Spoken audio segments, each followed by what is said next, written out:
രണ്ടാമത്തെ ലൈംഗിക പീഡന കേസിൽ രാഹുൽ മാങ്കൂട്ടത്തിൽ എംഎൽഎയുടെ മുൻകൂർ ജാമ്യാപേക്ഷയിൽ വിധി അല്പസമയത്തിനകം. തിരുവനന്തപുരം പ്രിൻസിപ്പൽ സെഷൻസ് കോടതിയിൽ മൊഴിപ്പകർപ്പും തെളിവുകളും പ്രോസിക്യൂഷൻ ഹാജരാക്കി.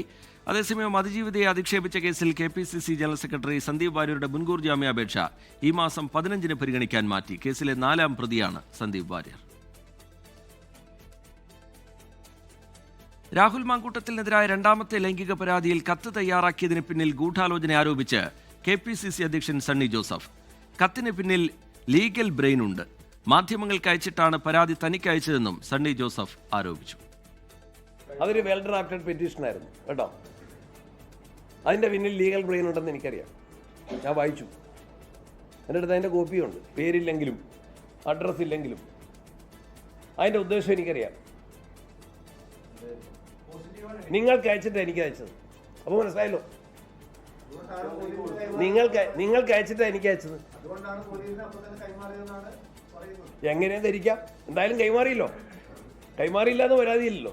ലോകത്തെവിടെയായാലും ഏത് സമയത്തും 24 വാർത്തകളും ഓഗ്മെന്റഡ് റിയാലിറ്റി പാക്കേജുകളും എക്സ്പ്ലെയിനറുകളും വിശദമായി കാണാൻ ഞങ്ങളുടെ യൂട്യൂബ് ചാനൽ നിങ്ങൾക്ക് സബ്സ്ക്രൈബ് ചെയ്യാം.